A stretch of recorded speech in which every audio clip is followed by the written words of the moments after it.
자, 고개 드시고 여러분들 반갑습니다. 여러분 교재는 기본서 20페이지 펴놓으시고요. 20페이지에 펴놓으시고 우리 세법인데 처음 오신 분들 잘 보세요.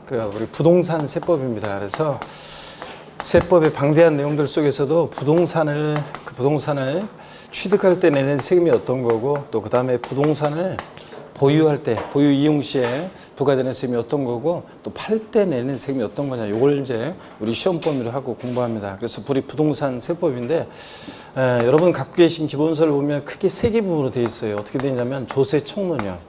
세법의 기본적이고 공통적인 사항을 다루는 부분인데 처음 공부하는 분은 이 조세 총론을 이제 공부할 때 어렵게 느껴집니다.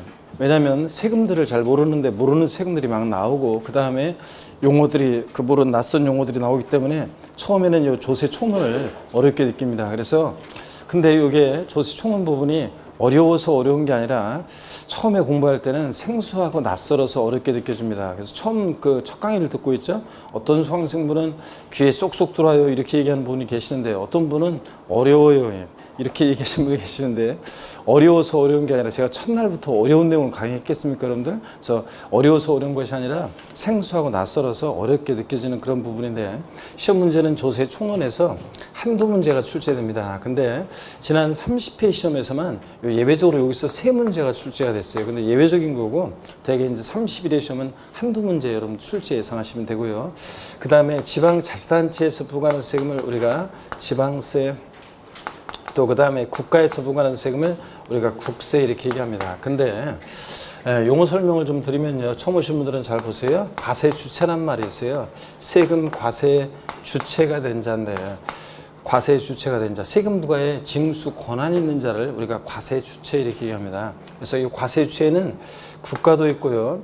그 다음에 지방자치단체도 있습니다. 그래서 국가가 과세 주체인 세금을 우리가 뭐라고 하냐면 국세, 지방자치단체가 과세 주체인 세금을 우리가 지방세 이렇게 얘기합니다. 그럴 때 이 지방자치단체는 또 광역지방자치단체인 특별시, 광역시, 도가 있고요. 여기는 물론 이제 제주특별자치도나 세종특별자치시처럼 특별자치도나 특별자치시도 광역지방자치단체에 속하고요. 그 다음에 시장군수구청장 있죠? 시군구도 과세주체가 됩니다. 시장군수구청장. 근데 여기서 구는 자치구를 얘기합니다. 그래서 특별시, 광역시에 속해 있는 구를 얘기하죠. 그래서 서울특별시 강남구 자치구죠. 그 다음에 부산광역시 해운대구 자치구죠. 대전광역시 유성구 자치구죠. 광주광역시 광산구 자치구잖아요. 이렇게 특별시 광역시에 속해 있는 구가 자치구가 되고요. 근데 도가 있고 도 아래 시가 있고 그 시 아래 그 구는 자치구가 아닙니다, 여러분. 그래서 뭐 경기도 성남시 중원구는 자치구입니까? 아니죠. 경기도 안산시 단원구 자치구예요? 아니고 경기도 부천시 원미구 자치구입니까? 아니죠. 이렇게 해서 도가 있고 도 아래 시가 있고 그 시 아래에 있는 구는 자치구가 아닙니다. 자, 어떻든 간에 이 지방자치단체에서 부과하는 지방세, 국세는 대개 시험은 비슷한 비율로 출제가 돼요. 그런데 지방세에서 이제 시험 문제가 최근에는 7, 8문제 출제된다 그러면 국세에서는 6, 7문제 이렇게 해서 최근에는 지방세 비중이 조금 더 높게 출제가 되고 있습니다. 어떻든 간에 세법은요 16문항이 공시법 24문항과 함께 여러분들 2차 과목 제2교시에서 40문제를 이렇게 구성합니다. 그래서 말하자면 이제 40문제 한 과목인데 전혀 내용이 다르기 때문에 우리 공시법령과 우리 세법이요 이렇게 합쳐서 이렇게 치러줄 때 여러분 공시법과 함께 40문제 구성되는데 우리 공시법을 보면 등기하고 지적으로 되어 있잖아요. 등기, 지적. 그 다음에 세법 이렇게 되어 있습니다. 출제 비중을 보시면 등기에서 30%가 출제가 되고 지적에서 30%, 그 다음에 세법에서 40% 이렇게 출제가 돼요. 자, 그러면 여러분 보세요. 평균적인 수험생분들은 대개 등기법이 이게 이제 등기가 어렵다 이렇게 느끼고 또 어렵습니다. 실제적으로 등기법이 절차적인 거라. 그 다음에 또 점수가 30회 시험은 조금 등기법이 무난하게 나왔는데 조금 까다롭게 나오면 이 등기법이 어렵고 점수가 잘 안 나옵니다. 평균적인 수험생은. 근데 어떤 분들은 등기법이 재밌어요 막 그러면서 등기법이 점수가 잘 나오는 분들이 계시는데 혈액형 검사하면 대개 그런 거 있잖아요. B형. 같은 스타일. 그래서 대개는 이게 이제 등기가 점수 잘 안 나오는데 잘 나오는 분들이 예외적인 거고, 평균적인 수험생들은 이 등기가 좀 어렵다 이렇게 얘기합니다. 그래서 점수도 좀 따기가 좀 쉽지 않고요. 그래서 어떤 전략을 세워야 되냐면 2차 과목 2교시에서는 지적하고 세법 합치면 70%죠. 그래서 지적하고 세법의 고득점 전략을 세우시고 그 다음에 이제 등기에 또 점수를 따는 이런 식으로 가야 됩니다. 그래서 여기에 지적하고 세법에 주안점을 두고 공부하시는 것이 좋습니다.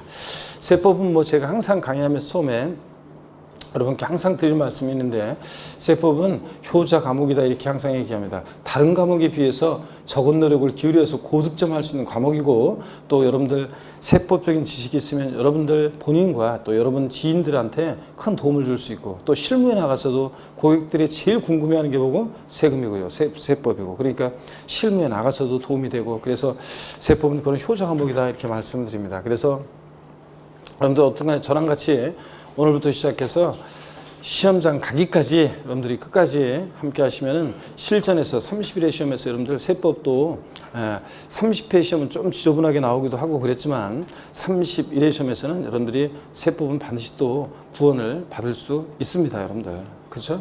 그래서 제가 구원의 약속을 11월 12월 기초입문 과정에서도 여러분을 제가 세법에서 구원해 드리도록 하겠습니다 하면서 했는데 여러분 별 반응이 없고 그러더니 여전히 변한 게 없고 여러분들 자, 힘찬 구원을 해달라고 힘찬 박수를 치신 분에게 30일의 시험에 합격에 영광의 길을 기원하겠습니다, 여러분들. 예? 이래도 뭐 반응도 없고 참, 아이고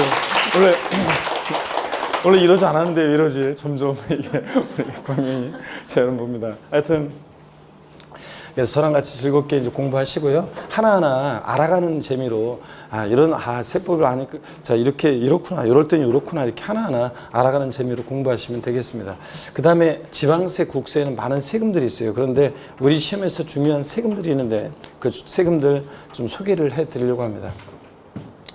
근데 여러분 그 구원을 받으려면 믿음이 있어야 되겠죠, 여러분들? 그래서 구원을 받으려면 믿음이 있어야 되고, 그래서 항상 제가 얘기하지만 여러분 본인에 대한 믿음이요. 공부하다 보면 이제 여러분 본인이 흔들립니다. 본인부터. 그래서 여러분 본인에 대한 믿음, 그리고 저희들에 대한 믿음이요. 구원해 준다는 그런 믿음을 갖고 끝까지 흔들림 없이 공부하시는 게 중요합니다. 자, 우리 시험에서 중요한 세금들을 제가 좀 소개해 드리려고 하는데, 제가 기초입문 과정에서는 제 여자 동창 스토리를 통해서 우리 시험에서 중요한 세금들을 소개해 드렸어요. 근데 오늘은 제가 어떤 수강생의 스토리를 통해서 좀 우리 시험에서 중요한 세금들 소개해 드리려고 합니다. 갑이라는 사람과 을이라는 사람이 어떤 부동산을 매매합니다. 자, 그랬을 때 매수인 을의 어떤 합격생의 스토리입니다. 수많은 분들이 제 강의를 듣고 그동안 엄청 진짜 많은 별처럼 많은 수강생분들이 제 강의를 듣고 인강 수강생분까지 따지면 엄청 많죠. 그래서 많은 분들이 갔는데 해마다 뭐 기억나는 수강생분들이 항상 있습니다. 그런데 어떤 수강생이 있었냐면 어떤 합격생이 있었냐면 2000년대 중반에 있잖아요. 공업고등학교를 졸업하고 그 다음에 현장에서 이제 근무하다가 이제 어느 날 밤에 있죠. 야간 근무를 마치고 어느 날 밤에 이렇게 터덜터덜 집에 오는데 바람이 불어요. 휙 하면서 바람이 불면서 전단지 한 장이 거리에서 이렇게 휙 이렇게 놔둔 겁니다. 원래는 되게 그냥 지나가잖아요. 근데 이상하게 그날을 따라 이 수강생이 그 바람에 나뒹구는 그 전단지를 무심코 딱 주워들었어요. 딱 봤더니 요즘 그런 광고를 잘 안 하지만 옛날에 이제 찌라시 광고도 많이 했거든요. 뭐라고 써 있었냐면 그 광고지에 전단지에요. 당신도 공인중개사가 될 수 있습니다.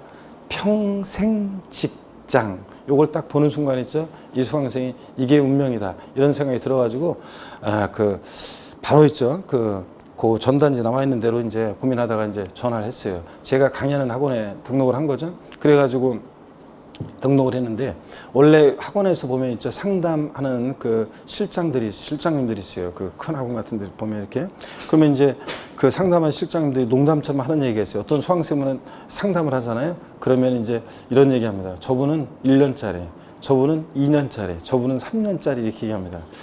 합격하는데 시간이 그렇게 걸린다는 얘기죠. 자, 그렇게 우스갯소리로 얘기하는데 그 수강생은 최소한 3년짜리였습니다. 자, 그런데 결론부터 말씀드리면 그 수강생은 동찰 합격했습니다.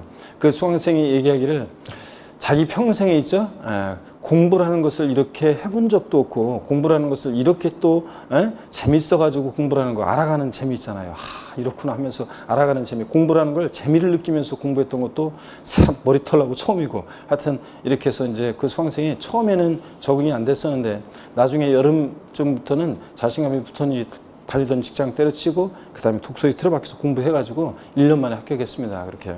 근데 문제는 뭐냐면 합격한 후에 있죠.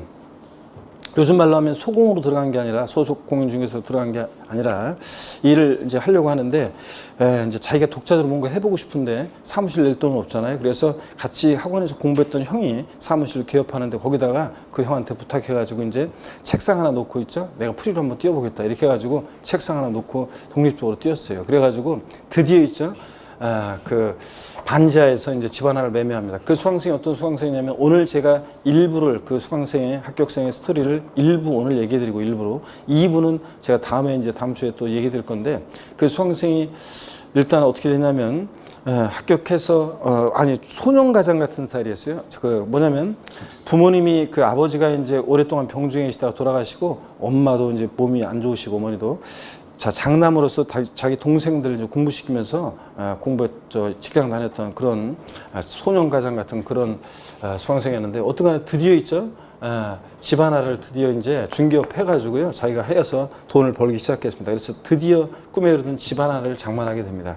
갑이라는 사람으로부터 집을 사요. 그러면 두 사람 만나서 매매한다 그러면 계약금을 치르고, 중도금을 치르고, 잔금을 치르고, 또 소유권 이전 등기하는 과정을 거치잖아요. 자, 그랬을 때 매수인 을은 보세요. 계약금, 중도금, 잔금을 치렀어요. 소유권 이전 등기는 안 됐지만 잔금 치렀을 때 을은 이 부동산을 사실상 취득했다 이렇게 봅니다. 그래서 이 취득자 을에게 부과되는 세금이 있습니다. 어떤 세금 내겠습니까, 여러분? 네? 만약에 이 부동산이요 3억짜리 부동산이었다, 그러면 주택이었다 그러면 네가 3억짜리 주택을 살 만큼 조세를 부담할 수 있는 능력이 있겠구나. 그래서 취득자의 조세 부담 능력을 보고 부과하는 그런 세금이에요. 어떤 세금이요? 취득세예요, 여러분. 자, 항상 제가 얘기했지만 여러분이 다 알고 있는 얘기를 제가 쉬운 걸 어렵게 얘기하고 있어요. 자, 이런 표현들 여러분들 이제 공부하게 될 건데, 취득세라는 세금은 법에 열거되어 있는 대상 물건을 등기 안 받았어도 사실상 취득한 경우에 그 취득자의 조세 부담 능력을 보고 부과하는 세금, 이게 뭐라고요? 취득세입니다. 그 다음에 이 을이 있잖아요. 이제 그 중개업해서 이제 집 하나를 장만했어요. 근데 이제 자기 이제 고 싶어서 이제 본격적으로 해보자. 그래서 사무실 내려고 하는데 돈이 필요하죠. 그래서 이 집을 담보로 돈을 빌립니다. 그러면 우리가 저당권 설정 등기를 합니다. 또는 돈을 갚으면 말소 등기하겠죠. 또 전세권, 임차권 이런 설정 등기나 말소 등기하거나 그럴 때 내는 세금이 있습니다. 어떤 세금 내겠습니까, 여러분? 네? 어떤 세금 내요? 등록 면허세라는 세금을 냅니다. 등록세라고 얘기하시는 분들도 계시는데 등록세는 없어졌고요. 등록 면허세라는 세금을 내는데, 이 등록 면허세에 관해서는 나중에 이제 자세히 우리가 배우게 될 거고요. 하여튼 저당권 설정 등기, 말소 등기 등등 그런 것들을 할 때는 등록 면허세라는 세금을 냅니다. 또 등기 이전 안 됐어도 자, 잔금을 치렀을 때 매수인 을은요, 잔금 치름과 동시에 등기 전에 필요한 서류 넘겨받고 열세 받잖아요. 그러니까 이럴 때 어떤 특정한 날 재산을 등기 안 됐어도 아직 사실상 보유할 때 그 재산 보유자에 대해서 매년 일정한 때가 되면 보유기간 동안 반복해서 부과되는 그런 지방세도 있습니다. 어떤 세금 내겠습니까? 네? 재산세를 냅니다. 그 다음에 재산세를 납부할 의무가 있는 자. 여러분 보세요. 세금 부과의 징수 권한인 자를 아까 과세유치라고 했는데, 상대는 개념으로 세금 납부할 의무가 있는 자, 납세 의무자라고 합니다. 자, 그럴 때 재산세를 납부할 의무가 있는 사람들 중에서 보세요. 을이요, 실제로도요, 을이 합격생 을이 실제로도 중개업을 해가지고요 돈을 벌기 시작했습니다. 집도요, 뭐 경매 좋은 물건 나오면 잡고, 2000년대 중반 후반에는 여러분 대출도 쉽고, 그래서 중개사들은 특히 대출도 쉽고, 그래서 뭐 계약금만 있으면 물건 하나 막 잡고 막 그랬던 시절이라, 좋은 물건 나오면 경매 물건 잡고 막 그래가지고 매수인 을명의로 이제 집을 몇 채 가지게 됐습니다. 자, 그랬을 때 부부도 따로따로요, 개인별로 해가지고 전국에 있는 주택이면 주택, 토지면 토지 가격을 합쳐봅니다. 그랬더니 법에서 정해진 일정 기준 금액을 초과해서 재산을 보유하는 고액의 부동산 보유자에게 부과하는 세금이 있습니다. 어떤 세금 내겠습니까? 네? 종합부동산세를 내겠죠? 종합부동산세. 자, 종합부동산세는 뭐 제가 항상 얘기하는 세금이죠, 이거. 아무나 납부하는 세금이 아닌데. 최근에 뭐 서울, 뭐 광명 이런 데 몇 년 사이에 집값이 많이 올랐습니다. 자, 그래서 집값이 많이 올랐고 또 그다음에 공시 가격이라고 그래서 처음 오신 분들 나중에 배웁니다. 이 공시 가격에 대한 시가 반영률이 높아져 가지고 작년에 12월 달에 보니까 종부세 대상자가 많이 늘었다 이런 기사를 봤습니다. 그렇지만 여전히 국민 3%만 내는 그런 세금입니다, 여러분들. 자, 그러니까 종부세를 내시는 분은 억울하게 생각하지 말고 당당히 자랑스럽게 학원에서도 나 종부세 대상자야 막 이러면서 자랑하면서 내라고 그랬습니다. 그랬죠? 그렇잖아요, 여러분들. 전체 국민으로 따지면 못 내는 분들이 대부분이잖아요. 자, 그래서 종합부동산세. 또 제가 뭐 항상 얘기하는데 결혼 안 한 청춘 남녀들은 제가 보니까 오늘 요 가운데 분단은 결혼 안 한 청춘 남녀가 없는 것 같은데 맞죠? 없잖아요, 여기 가운데 분단은. 그래서 결혼한 청춘 남녀들한테 항상 제가 하는 얘기가 사귀는데 남친 여친 사귀는데 결혼까지 생각하게 됐어요. 결혼을 해야 되나 말아야 되나 생각해 봤는데 뭔가 한 가지 마음에 안 드는 게 있어가지고 해야 되나 말아야 되나 고민이 될 때 제가 물어보라고 그러잖아요. 야, 니네 집은 종합부동산세 내냐? 오빠네 집은 종부세네? 이렇게 물어봐가지고 니네 집은 종부세, 오빠네 집은 종부세네? 이렇게 물어봤더니 그래? 근데 나 집에 가서 한번 물어보고 올게. 갔다 오더니 야, 우리 집 종합부동산세 낸다는데 오빠 나랑 결혼해? 빨리 이렇게 얘기하고 야, 니네 집은 종부세 내냐? 이렇게 물어봤더니 잘 모르는데 집에 가서 물어보고 올게. 오빠 우리 집 종부세 낸다는데 나랑 결혼해줘. 바로 얘기하라고 그랬습니다. 그래서 여러분들 종부세 이런 세금이라고 그랬습니다. 그 다음에 이 매도인 갑을 한번 볼게요. 매도인 갑은요, 계약금, 중도금, 잔금을 치렀어요. 근데 등기 전 아직 안 됐어도요, 등기 전까지는 안 했어도 이 갑은 잔금 받았을 때 이 부동산을 을에게 사실상 양도했다 이렇게 봐요. 그래서 이 양도자 개인의 소득에 부과하는 세금이 있습니다. 법인이 소득 발생하면 법인세고 우리 같은 개인이 소득 발생하면 뭐고? 소득세고요. 특별히 개인이 부동산 등을 양도해서 발생하는 양도소득에 대해서 양도소득에 대한 소득세를 우리가 양도소득세 이렇게 얘기합니다. 양도소득은 소득세법에 열거된 소득의 한 종류예요. 종합소득세, 양도소득세 이런 식으로. 그래서 어떤 간에 양도소득세를 냅니다. 그러면 여러분 보세요. 제가요, 저 스토리를 통해서 우리 시험에서 중요한 세금들 중에서요 5가지를 소개해 드렸습니다. 여러분 많은 세금들이 있어요. 지방세와 국세에는. 근데 그 중에서 우리 시험은 어떤 애들을 중심으로 출제되느냐, 이렇게 취득세, 등록면허세, 재산세, 종합부동산세, 양도소득세를 중심으로 출제가 되고요. 그 다음에 출제 비중도 좀 말씀드릴 건데, 그 전에 이 취득세라는 세금은요 지방자치단체에서 부과하는데 그 중에서도 특별시, 광역시, 도가 과세 주체인 세금이에요. 특별시 같은 특별시장, 광역시장, 도지사가 부과하는 세금인데 우리가 줄여서 과세 주체, 취득세는 특광도가 과세 주체가 되는 그런 세금입니다. 특광도. 그 다음에 등록면허세라는 세금은요 특별시, 광역시에서는 구가, 도가 있는 곳에서는 도가 과세 주체가 되는 세금인데요. 우리가 흔히 취득세, 등록면허세 같은 세금을 우리가 흔히 도세 이렇게 얘기합니다. 시군이 아니라 도가 과세 주체가 된다. 근데 취득세는 특별시, 광역시에서 이렇게 특별시, 광역시가 과세 주체가 되는데 등록면허세는 그 자치구가 과세 주체가 돼요. 그래서 자, 등록면허세는 보세요. 서울특별시 강남구 그러면 자, 등록면허세는 강남구가 과세주가 됩니다. 서울특별시가 아니라. 자, 부산광역시 해운대구 그러면 등록면허세는 해운대구가 과세주가 되는 그런 세금입니다. 자, 그래서 특별시, 광역시에서는 이렇게 다르다는 걸 여러분이 자 주의하시고요. 그 다음에 보시면 등록면허세. 시험에 또 이렇게 나온 적도 있어요. 등록면허세 시험에 이렇게 나온 적도 있는데 어떻게 나온 적이 있냐면 시험에 다음 중 특별시세인 조세가 아닌 것은 이렇게 나온 적도 있습니다. 자, 등록면허세가 정답이었는데 얘는 특별시, 광역시세가 아니라 자치구세입니다, 여러분들. 그 다음에 재산세는 시군구가 과세 주체가 됩니다. 그래서 시장군수, 구청장이 과세 주체가 되는 그런 세금입니다. 우리가 흔히 재산세를 뭐라고 하냐면 시군세 이렇게 얘기합니다. 취득세, 등록면허세는 도세. 얘는 도가 있는 곳에서는 재산세는 시군이 과세 주체가 되는 그런 세금입니다. 어떻든 간에 얘네들 지방자치단체에서 대해서 부과하는 세금이죠. 그래서 우리가 지방세라고 하는데 지방세에는 많은 세금들이 있지만 그중에서 우리 시험은 이렇게 취득세, 등록면허세, 재산세를 중심으로 시험 문제가 출제가 됩니다. 그 다음에 종합부동산세부터는 국가가 과세 주체가 되는 세금이라 우리가 국세라고 하고요. 국세에는 많은 세금들이 있지만 그중에서 우리 시험은 종합부동산세와 양도소득세를 중심으로 출제가 됩니다, 여러분. 자, 그래서 관할 세무서장이 과세 주체가 되겠고요. 자, 출제 비중 말씀드린다고 했는데 처음 오신 분들은 잘 봅니다. 취득세는 서너 문제가 출제가 됩니다. 등록면허세는 한두 문제가 출제가 되고 재산세 세 문제, 그 다음에 종합부동산세 한두 문제, 그 다음에 양도소득세에서 대여섯 문제 이렇게 출제되고 있습니다. 자, 처음 오신 분들이요. 어떤 세금이 제일 중요합니까?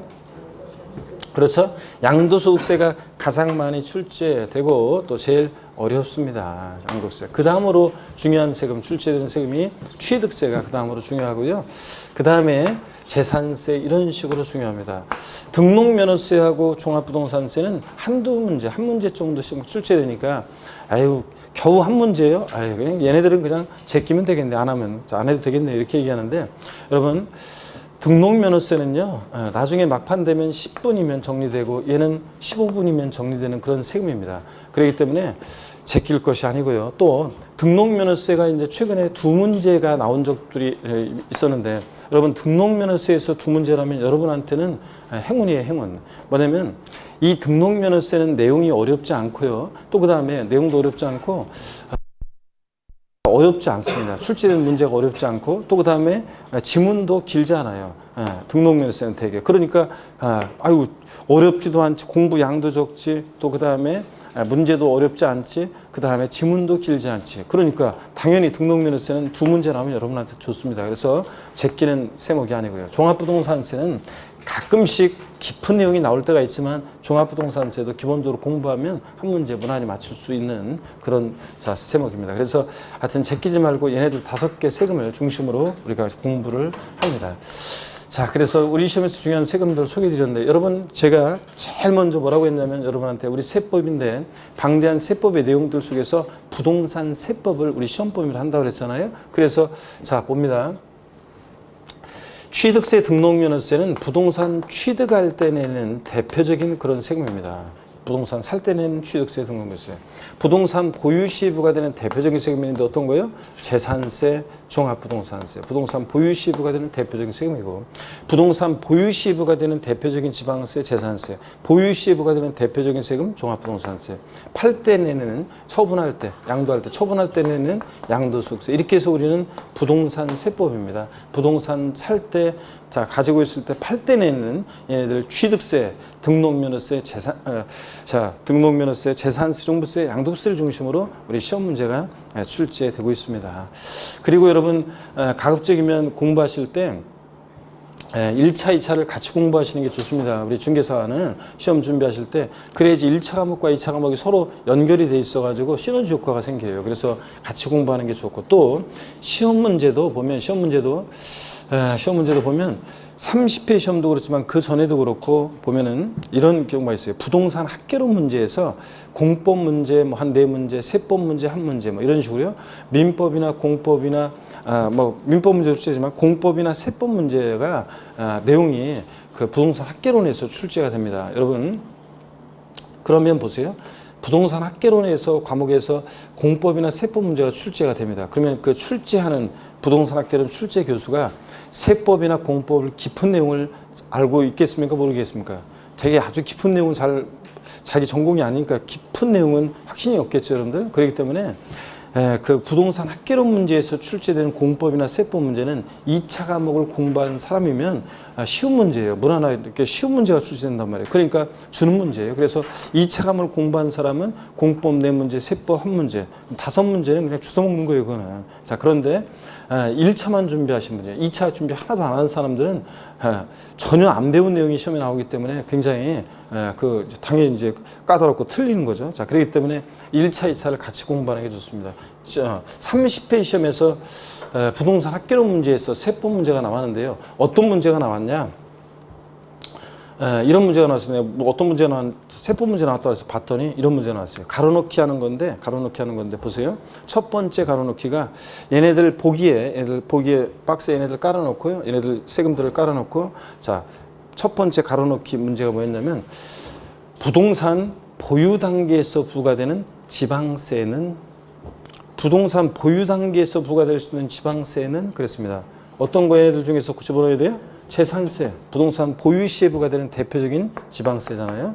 그 다음에 두 번째 가로넣기가 부동산 보유 단계에서 부과될 수 있는 국세는 어떤 거로 집어넣으셔야 돼? 종합부동산세, 보유 시에 부과되는 대표적인 국세잖아요. 예. 그 다음에 세 번째 가로넣기가 처분할 때 부동산 처분 시에 부과될 수 있는 조세는 얘네들 중에서 어떤 겁니까? 양도소득세. 이거 집어넣는 게 부동산 합계론 세법 문제였습니다. 이런 식으로 하여튼 1차를 같이 준비하시면 좋고, 또 그 다음에 이렇게 쉬운 문제도 이렇게 부동산 합계론에 나오잖아요. 기초과정만 들어도 맞출 수 있는 문제가 나왔고요. 자, 어떻든 간에 우리 부동산 세법이고 얘네들 중심으로 공부하는데요. 여러분, 이제 조세 총론을 오늘 공부하게 되는데요. 한번 보세요. 조세 총론은, 여러분 보세요. 조세 총론은 시험 문제 한두 문제 제가 출제된다고 그랬고, 조세 총론이요. 아니, 일단 설명을 한번 쭉 들어보세요. 한두 문제가 출제되는데 30회 시험만 의외로 세 문제가 나왔지, 한두 문제 출제되는 그런 부분이고, 또 31회 시험 한두 문제 출제 예상하시면 되고요. 어떤 것들을 공부하느냐, 조세 총론에서는 조세의를 보는데요. 조세의. 조세란 게 어떤 거냐. 제가 이제 기초입문 과정에서는 쭉 읽어봤었는데, 오늘은 여러분들이 그냥 조세의는 시험에 의미가 있는 거 한 가지 저랑 같이 이제 보실 거고요. 그 다음에 조세 분류요. 세금을 이렇게 저렇게 분류해요. 이 조세 분류는 시험에 출제가 되는 테마입니다. 시험에 출제가 되는데 30회 시험에서도 요 조세 분류, 부동산 활동에 따른 분류가 이제 30회 시험에서도 나왔었고요. 조세 분류. 이 조세 분류를 통해서 우리가 주요 세금들의 특징, 성격 이런 것들을 이제 우리가 파악하게 될 거고요. 그 다음에 여러분 봅니다. 징수 방법이요. 이 세금은 어떻게 징수가 되느냐. 어떤 세금은 있잖아요. 여러분들 가만히 있으면 과세 주체, 국가자체, 과세 주체가 세금을 계산해서요. 납세 의무자에게 납세 고지서를 발부해서 징수하는 세금이 있습니다. 어떤 세금은 가만히 있으면 납세 고지서라는 게 날라옵니다. 자, 또 어떤 세금은 가만히 있으면 안 되고요. 납세 의무자가 세금을 계산해서 과세 주체에게 신고하고 납부해야 되는 그런 세금도 있습니다, 여러분. 자, 그럴 때 이 세금은 어떻게 징수되느냐. 이 징수 방법은 시험에 직접적으로 간접적으로 중요하고요. 또 세금을 내라고 납세 고지서가 날라왔는데 언제까지 세금을 내라고 했는데 세금을 납부하지 않거나, 또는 세금을 자진해서 계산해서 신고하고 납부해야 되는데 그 의무를 불성실합니다. 그러면 제재를 받게 되는데 가산세, 가산금에 제재를 받게 됩니다. 그럴 때 여러분 보세요. 이 가산세와 가산금은 시험에서도 최근에도 독립범죄로 나오고 막 그랬지만, 가산세, 가산금이요. 또 가산금만 두 번 써놨네. 가산세, 가산금이요. 이 가산세, 가산금, 올해 2020년도에 가산세 개정 내용도 있고요. 등등 이 징수 방법, 가산세, 가산금 이 부분은 시험에 올해 31회 시험 직접적으로 간접적으로 중요하다는 걸 말씀드리고요. 그 다음에 우리 세금 납부할 의무요. 세금 납부할 의무, 납세 의무라고 하는데, 세금 납부할 의무는 일정한 경우에 이게 이제 성립을 하고요. 성립된 납세무는 이제 확정이 되고, 또 확정된 납세무는 소멸하는 과정을 거쳐요. 자, 그랬을 때 이 납세무 소멸 부분은 시험에서 자주 출제되는 부분이 아니에요. 그런데 소멸 부분은, 근데 이게 이제 28회 시험 때 제가 앞두고서 요 소멸에서 잘 나오는 부분은 아니지만 소멸에서 출제 가능성은 높다 그랬는데 소멸에서 문제가 제 예상대로 나왔어요. 제가 29회 시험 때는 성립과 확정에서 출제 가능성이 높다고 했는데 29회 시험 때 출제가 성립해서 됐습니다. 그래서 제 예상대로 척척 들어맞죠. 이렇게 제가 나온다 그러니까 척척 나왔잖아요. 그래서 30회 시험, 지난 30회 시험 앞두고 이 동네에서, 제가 그래서 이 동네에서 문제가 나온다 그러면 확정해서 나올 가능성이 높다. 자, 이 동네에서 문제가 나온다 그러면, 그랬는데 30회 시험에서 나왔어요, 안 나왔어요? 안 나왔어요. 자, 그렇기 때문에 여러분들 이 동네에서 나오면 그렇다 그랬잖아요. 자, 31회 시험은 그래서 여기 30회 시험 안 나왔기 때문에 31회 시험에서는 납세무 성립 확정 소멸 부분이 중요해졌고요. 그 다음에 또 보겠습니다. 세금 있잖아요. 국세나 지방세, 세금, 조세 채권이라고 하는데 세금은 일반 채권이나 공과금보다 채무자의 재산이 공매, 경매에 넘어갔을 때 그 매각대금에서 우선하는 것이 원칙입니다. 무슨 얘기냐? 예를 들어서 채무자가 있어요. 체납자. 채무자가 있는데 이 사람의 변제를 못하니까 채무자의 재산을 공매나 경매에 넘깁니다. 그럼 공매, 경매 됐을 때 그 매각한 대금이 예를 들어서 1억 5천입니다. 근데 채무는 1억이에요. 그러면 순서를 정할 필요가 뭐 있어요? 채무는 1억인데 매각 대금이 1억 5천이면 먼저 가져가세요. 저는 바쁘니까 내일 가져갈게요. 그러지 뭐. 근데 반대로 자, 채무가 1억 5천인데 매각한 대금이 1억 원이에요. 그러면 누가 매각 대금에서 우선해서 가져갈지 순서를 정해놔야 될 거 아니에요? 그럴 때 세금은요, 조세 채권 세금은 일반 채권이나 공과금보다 담보가 없이도 우선해서 매각 대금에서 가져갑니다. 이게 원칙입니다. 근데 또 예외가 있어요. 예외가 있는데 세금보다 더 우선하는 예외가 있습니다. 요 국세지방세 우선의 원칙, 여기서 이제 29에 나왔어요, 문제가. 가끔 나오는 부분인데, 여기. 근데, 자, 30회 시험에서는 의외로요, 여기 가끔 나오는 부분인데 30회 시험에서는 또 이어서 작년에 연달아 나왔습니다. 자, 그래서 31회 시험에서는 요 부분에서 또 문제가 독립한 문제로 나올 가능성은 낮다, 이렇게 보시면 되겠습니다. 31회 시험에서 또 이 부분에서 독립한 문제로 나오면 제 손에 장을 지집니다. 이런 말은 절대 안 한다 그랬죠. 자, 이 사람이 출제한 사람이 최근에 기출문제 몇 년간의 기출문제를 갖고 시험장에 들어가는데 그걸 주거든요. 제시해 주는데 그 문제 기출문제도 훑어보지도 않고 여기 이렇게 나왔는데 이게 크게 가끔 나오는 부분인데 여기 그냥 또 출제하겠다 그러면 누가 막아요. 그렇지만 독립한 문제로 출제 가능성, 합리적인 출제자다 그러면 독립한 문제로 또 출제 가능성은 높지는 않습니다. 그렇지만 나중에 공부는 다 해요. 그 다음에 조세 불복 절차요. 조세 불복 절차. 그러니까 조세 불복 절차인데 그러니까 권리구제에 관한 건데요. 권리구제 보세요, 여러분. 우리가 조세에 관해서 국가나 지자체로부터 부당한 처분을 받습니다. 그럼 가만히 있으면 안 되겠죠? 당장 그냥 뛰어가가지고 그냥 세무공 멱살을 그냥 탁 잡아버리면 저만 쇠고랑이지 뭐.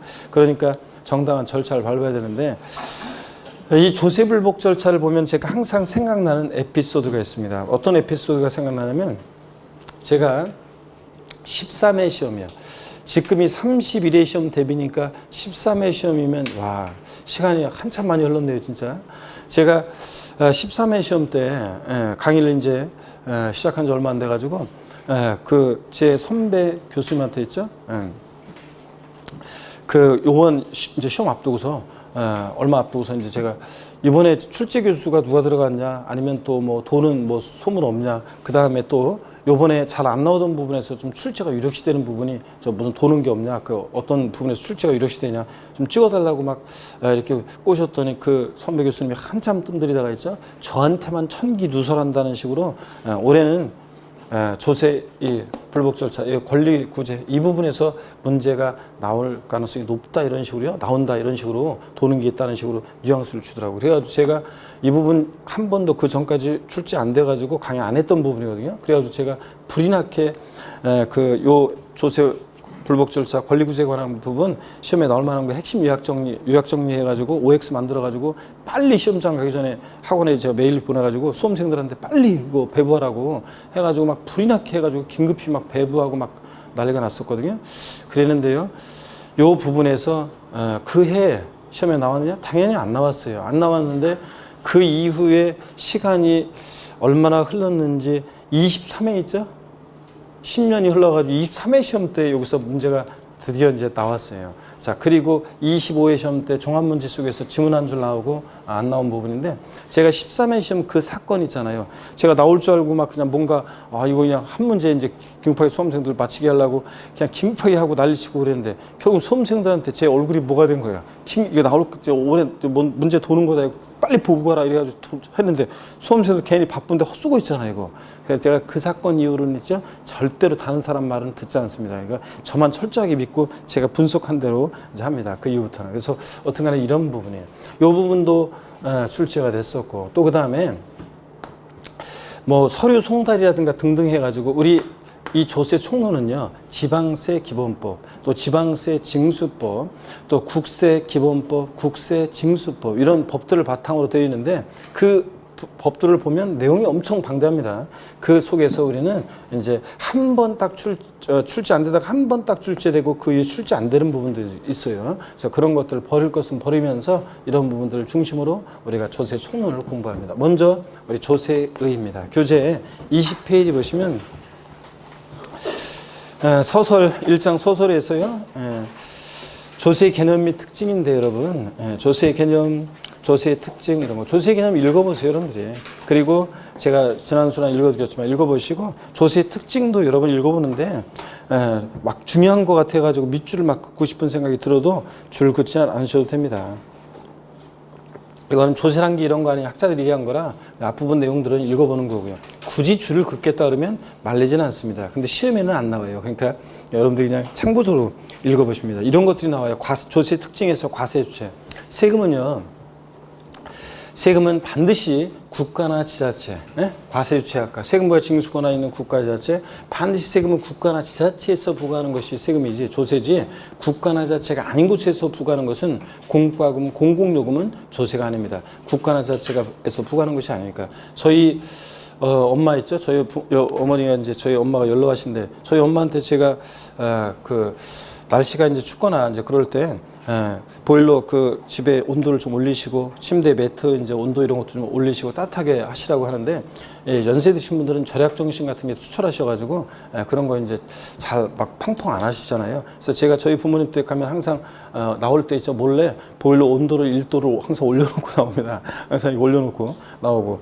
자, 그렇게 얘기하는데 올리시라고 얘기하면 저희 엄마 뭐라고 하냐면 전기세 많이 나오고 가스세 많이 나오고 막 그런 식으로 얘기합니다. 그러면 제가 막내 아들이 그래도 명색이 세법을 강의하는데 제가 엄마한테 그러거든요. 엄마, 전기세, 수소세 이런 표현은 잘못된 거야.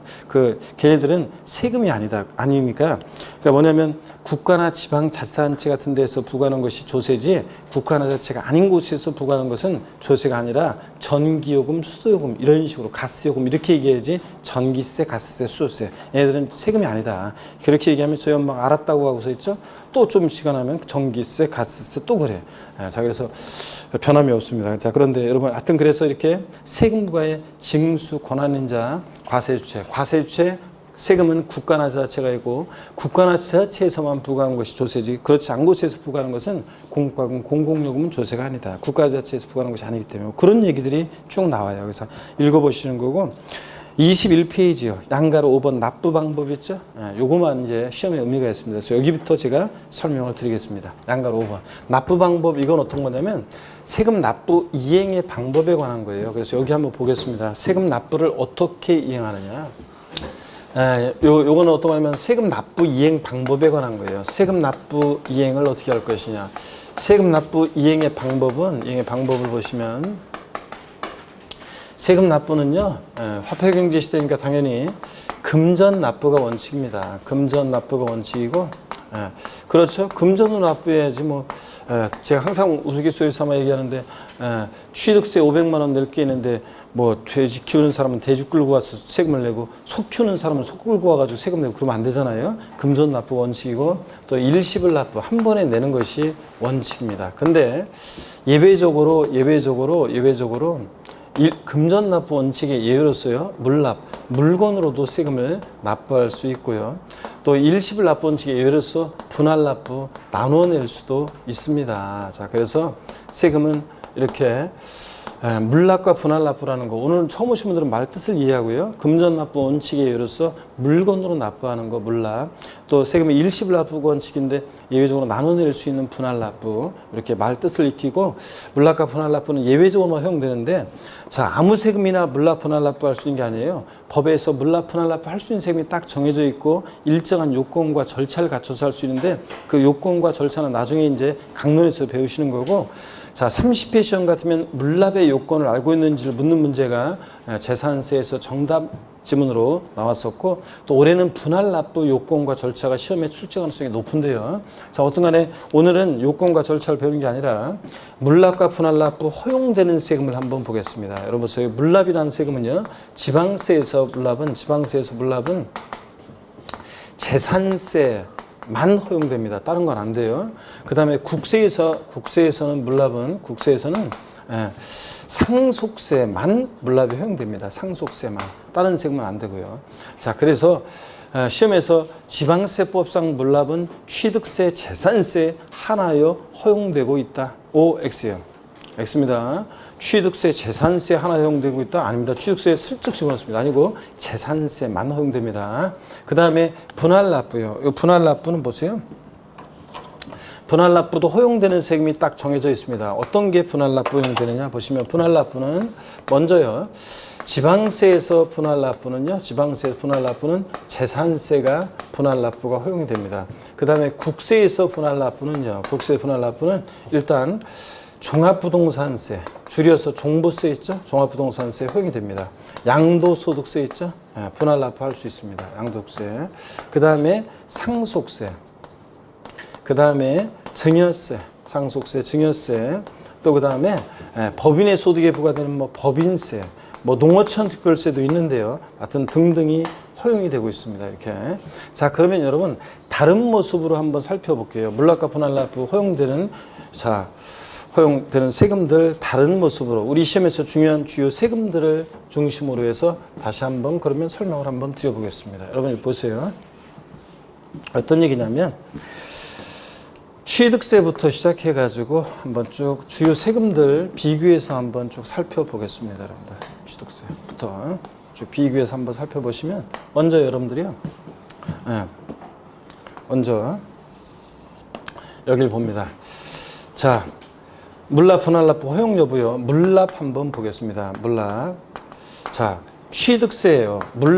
취득세가 물납에 허용되면 여러분이 O 아니면 X를 큰 소리로 외치시면 되겠습니다, 여러분들. 자, 물납 허용되면 O 아니면 X요. 금방 여기 다시 한번 보세요. 물납, 분할납부 허용되는 세금을 다시 한번 눈에 익혀두시고, 자, 그럼 다시 한번 여기 보겠습니다.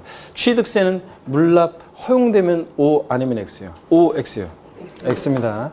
등록면허세요. 물납 O의 X예요. X입니다. 재산세 물납 O의 X예요. O. 종합부동산세 물납 O의 X예요. X. 자, 양도소득세 물납 O의 X예요. 에? X입니다. 그 다음에 상속세 물납. 자, 상속세 물납이요. O의 X예요. 에? O.